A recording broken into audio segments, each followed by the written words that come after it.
الحمد لله رب العالمين، الصلاة والسلام على رسوله الكريم وعلى آله وصحبه أجمعين وعلى من تبعهم بإحسان إلى يوم الدين. أما بعد. ونبي هريرة رضي الله عنه قال قال رسول الله صلى الله عليه وسلم: طعام الاثنين كافي الثلاث وطعام الثلاثة كافي الأربع. وفي رواية لمسلم: طعام الواحد يكفي اثنين وطعام الاثنين يكفي الأربع وطعام الأربعة يكفي الثمانية. رواه مسلم. திணித்துக்குரிய அல்லாஹ் நடிகாரிலும் தொடர்ச்சியாக அர்ப்பணம் செய்தல் துயர் போக்குதல் என்ற தலைப்பின் கீழ் ஹதீஸுகளை பார்த்து கொண்டு வருகின்றோம். இன்று பார்க்கக்கூடிய ஹதீஸு புகாரி மற்றும் முஸ்லிமில் இடம்பெற்றுள்ள ஹதீஸு. அபூ ஹுரைரா அவர்கள் அறிவிக்கின்றார்கள், அதே போன்று ஜாபிர் ரலியல்லாஹு அன்ஹு அவர்களும் அறிவிக்கின்றார்கள்.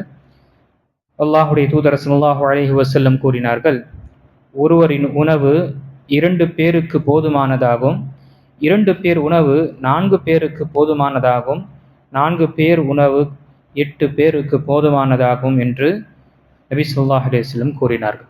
இப்போ இந்த ஹதீஸில் சொல்லப்படக்கூடிய விஷயம், ஒரு மனிதனிடம் ஒருவருடைய உணவு இருக்கும் பொழுது இன்னொருவர் வந்து விட்டார், அவரிடம் உணவில்லை என்றால் அவரை சேர்த்து கொள்ள வேண்டும். நாம் என்ன செய்யக்கூடாது, எனக்கு என்னுடைய சாப்பாடு மட்டும்தான் இருக்கு என்று நம்மை நாம் தனிமைப்படுத்தி கொள்ளக்கூடாது. மாறாக இருக்கக்கூடிய அந்த உணவில் நாம் பங்கிட்டு சாப்பிட்டுக் கொள்வதனால் பர்க்கத்தை அல்லாஹ் ஏற்படுத்துகின்றான். தனியாக சாப்பிடும் பொழுது எவ்வளவு நம்முடைய ஒருவருக்கு போதுமான அளவு இருக்குமோ அதே சேர்ந்து 2 பேர் சேர்ந்து சாப்பிடும் பொழுது அல்லாஹு தஆலா அதே உணவில் என்ன செய்கின்றான், பர்க்கத்தை ஏற்படுத்தி விடுகின்றான். அப்போ நாம பொதுவாக சஹர் செய்யும் பொழுதோ அல்லது இஃப்தார் செய்யும் பொழுதோ இது மாதிரி நிலைகள் ஏற்படும். அல்லது நம்ம விருந்தாளி திடீரென்று வந்து விட்டார்கள் என்றால் இது மாதிரி நிலை ஏற்படும் பொழுது நாம் என்ன செய்ய தேவையில்லை, மனசங்கடப்பட தேவை கிடையாது. மாறாக இந்த ஹதீஸை நினைவுபடுத்தி கொண்டு அல்லாஹு தஆலா இன்ஷா அல்லாஹ் நபி ஸல்லல்லாஹு அலைஹி வஸல்லம் சொன்னது போல அல்லாஹு தஆலா நமக்கு பரக்கத் கொடுப்பான். நமக்கு 2 பேருக்கு இருக்குன்னா இன்ஷா அல்லாஹ் 4 பேருடைய பரக்கத் கொடுத்து விடுவான் என்று அந்த எண்ணத்தில் நாம் சாப்பிடும் பொழுது கண்டிப்பாக அல்லாஹு தஆலா அதற்கு பரக்கத்தையும் ஏற்படுத்துகின்றான். ஒரு சுன்னாவை கடைபிடித்தோம் என்ற ஒரு நன்மை எழுதப்படுகின்றது. அந்த சுன்னாவின் மீது நம்பிக்கை வைத்தோம் என்ற அதற்கும் என்ன கூலி நமக்கு கிடைக்கும். அதாவது நபி ஸல்லல்லாஹு அலைஹி வஸல்லம் இந்த ஹதீஸில் நமக்கு சொல்லப்பட்ட விஷயம், அர்ப்பணம் செய்வதற்கு நாம் அர்ப்பணிப்பதற்காக மக்களுக்கு நாம் கொடுப்பதற்காக முன் வர வேண்டும். நம் கஞ்சத்தனமோ அல்லது தன்னை தனிமைப்படுத்திக் கொள்ளும் விஷயத்தில் நாம இருக்கக்கூடாது என்று சொல்லப்படும். இதனுடைய தொடர்ச்சியாக வரப்படும் போது நபி ஸல்லல்லாஹு அலைஹி வஸல்லமுடைய அவருடைய பண்புகளில் ஒன்றானது, நற்குணத்தில் ஒன்றானது, அவரிடம் என்ன கேட்டாலும் இல்லை என்று சொல்ல மாட்டார். பொதுவாக நமக்கு தெரியும் நபி ஸல்லல்லாஹு அலைஹி வஸல்லமுடைய எப்படிப்பட்ட ஒரு வாழ்க்கை, ஏழ்மையான ஒரு வாழ்க்கை. அதிலும் யாராவது ஏதாவது கேட்டு விட்டார்கள் என்றால் அதை கொடுக்காமல் இருக்க மாட்டார்கள். அதில்தான் வரக்கூடிய சம்பவம், புகாரில் வரக்கூடிய 1277வது ஹதீஸில் வரக்கூடிய ஒரு சம்பவம்.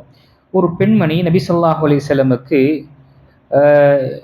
நெய்யப்பட்ட ஒரு போர்வையை அன்பளிப்பாக கொடுத்து கூறினார்கள்: அல்லாஹ்வுடைய தூதரே, என் கையால் உங்களுக்காக நான் செய்தேன், இதை நீங்க உடுத்திக் கொள்ளுங்கள் என்று அன்பளிப்பாக கொடுத்தார். நபி ஸல்லல்லாஹு அலைஹி வஸல்லம் என்ன செஞ்சாங்க, அதை தன்னுடைய கைலியாக அவர்கள் என்ன செஞ்சாங்க, அதை பயன்படுத்தி கொண்டு மக்களுக்கு மத்தியில் வரும் பொழுது ஒரு சஹாபி அதை பார்த்து, அல்லாஹ்வுடைய தூதரே, ரொம்ப அழகாக இருக்கே, எனக்கு கொடுத்துருங்க என்று சொன்னாங்க. நபி ஸல்லல்லாஹு அலைஹி வஸல்லம் அந்த ஆடை தேவையாக இருந்தது. நபி ஸல்லல்லாஹு அலைஹி வஸல்லமுக்கு அந்த ஆடை தேவையாக இருந்ததனால இந்த சஹாபி என்ன செஞ்சாங்க, எனக்கு அது கொடுத்துருங்க, ரொம்ப அழகாக இருக்கே என்று சொல்லும் பொழுது நபி ஸல்லல்லாஹு அலைஹி வஸல்லம் சரி என்று சொல்லி கொஞ்ச நேரம் அந்த அமர்வில் உட்கார்ந்து விட்டு சில உபதேசங்கள் செய்து விட்டு நபி ஸல்லல்லாஹு அலைஹி வஸல்லம் வீட்டிற்கு சென்று அதை கழட்டி என்ன செஞ்சாங்க, கழட்டி அவர்களுக்கு கொடுத்து விட்டார்கள்.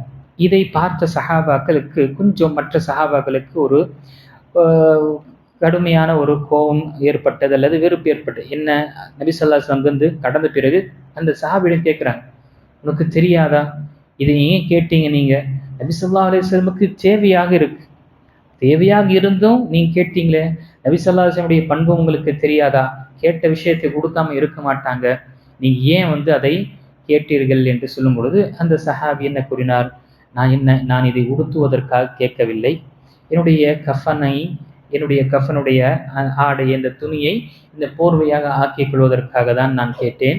எந்த ஆடை நபி ஸல்லல்லாஹு அலைஹி வஸல்லம் உடலில் பட்டதோ அதை நான் என்னுடைய கஃனாக ஆக்கிக் கொள்வதற்காக தான் விரும்பினேனே தவிர நான் உடுத்திக் கொள்வதற்காக நான் விரும்பவில்லை.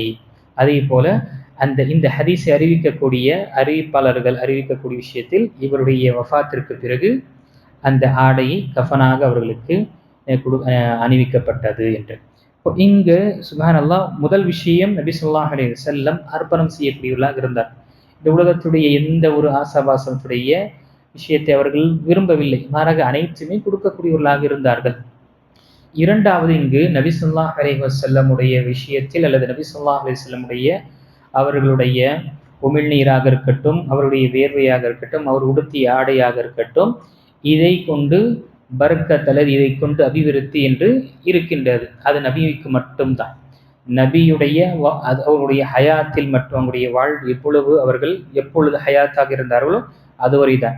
அதற்கு பிறகு நபி ஸல்லல்லாஹு அலைஹி வஸல்லம் வஃபாத்திற்கு பிறகு எந்த ஒரு விஷயமும் நீண்ட காலம் இருந்தது கிடையாது. நபி ஸல்லல்லாஹு அலைஹி வஸல்லமுடைய ஆடையாக இருக்கட்டும், அவங்களுடைய தலப்பகட்டாக இருக்கட்டும், அவங்களுடைய அசாவாக இருக்கட்டும், அவர்களுடைய மோதிரமாக இருக்கட்டும், அவர்களுடைய முடியாக இருக்கட்டும், எதுவாக இருக்கட்டும், நபி ஸல்லல்லாஹு அலைஹி வஸல்லமுடைய தடயங்கள் எதுவுமே மிஞ்சியது கிடையாது.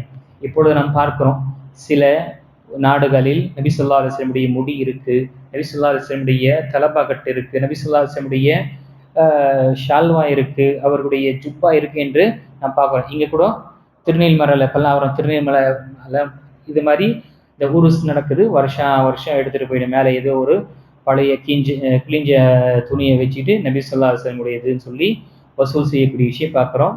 ஆனால் எந்த ஒரு விஷயமும் அடையாளம் நபி ஸல்லல்லாஹு அலைஹி வஸல்லம் கிடையாது. முழுக்க அது அழிக்கப்பட்டது. ஏன் என வரக்கூடிய காலத்தில் மக்கள் இதை கொண்டு ஷிர்க் செய்வார்கள் என்று அல்லாஹ் தஆலாவுக்கு தெரியும். அதாவது தான் நபி ஸல்லல்லாஹு அலைஹி வஸல்லம் பயன்படுத்திய மோதிரமும் அபூபக்கர் ரலியல்லாஹு அன்ஹுடைய ஆட்சி காலத்தை அவர்கள் பயன்படுத்தினார்கள் முத்திரையாக.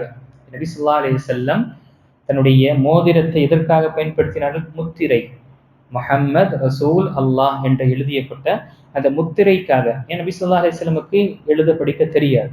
அந்த முத்திரைக்காக நபி ஸல்லல்லாஹு அலைஹி வஸல்லம் பயன்படுத்தினார்கள். அதற்கு பிறகு அபூபக்கர் ரலியல்லாஹு அன்ஹு அதை பயன்படுத்தினார்கள், கலீஃபாவாக இருந்த. அதற்கு பிறகு உமர் ரலியல்லாஹு அன்ஹு பயன்படுத்தினார்கள். உஸ்மான் இப்னு அஃபான் ரலியல்லாஹு அன்ஹு அவர்கள் பயன்படுத்தும் பொழுது அவர் ஒரு தடவை கிணறுக்கு அவருடைய அந்த செவரில் நின்று கொண்டு இருக்கும் பொழுது அந்த மோதிரம் அவிழ்ந்து கீழே விழுந்து விட்டது. அந்த கிணறுல விழுந்த பிறகு ஒட்டுமொத்த கிணறையும் சுத்தப்படுத்தப்பட்டது. ஆனால் அந்த மோதிரம் கிடைக்கவில்லை. இது அல்லாஹ்வுடைய நாட்டம், அல்லாஹ்வுடைய நாட்டமாக இருக்கின்றது. இப்போ மக்காவிலோ அல்லது சவுதியாவிலேயே எந்த ஒரு தடையும் இல்லாத நபி ஸல்லல்லாஹு அலைஹி வஸல்லம் வாழ்ந்த அந்த மதீனாவில் எந்த ஒரு தடையும் நபி ஸல்லல்லாஹு அலைஹி வஸல்லம் கிடையாது. அப்படிப்பட்ட ஒரு விஷயம் இருக்கும் பொழுது உலக அளவில எல்லா இடத்திலும் பார்க்கும் பொழுது நபி ஸல்லல்லாஹு அலைஹி வஸல்லம் இது அது என்று அதை கொண்டு முத்தமிட்டு பரக்கத்தை தேடுகின்றார்கள். இது முற்றிலுமான தவறான விஷயம். நபி ஸல்லல்லாஹு அலைஹி வஸல்லம் காலத்தில் அவங்க ஹயாத்தாக இருக்கும் பொழுது சஹாபாக்கள் அதை எடுத்துக்கொண்டார்களே தவிர அவர்களுக்கு பிறகு எதையும் அது அதிகமான நிலையில் இல்லை. இது முழுக்க நபி ஸல்லல்லாஹு அலைஹி வஸல்லமுக்கு மட்டும்தான் பிரத்யேகமானது, வேறு யாருக்காகவும் கிடையாது. சஹாபாவாக இருக்கட்டும், அவுலியாவாக இருக்கட்டும், யாராக இருக்கட்டும், எவருக்கும் இந்த சிறப்பு கிடையாது. இந்த ஹதீஸின் மூலமாக நாம் அறிந்த நபி ஸல்லல்லாஹு அலைஹி வஸல்லமுடைய பண்புகள் ஒன்று, அவர் அர்ப்பணம் செய்யக்கூடியவராக இருந்தார்.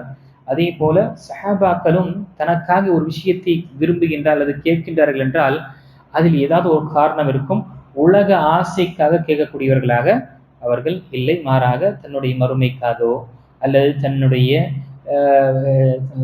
குறிப்பாக மார்க்க சம்பந்தப்பட்ட விஷயத்திற்காக நபி ஸல்லல்லாஹு அலைஹி வஸல்லமிடம் அவர்கள் கேட்கக்கூடியவர்களாக இருந்தார்கள்.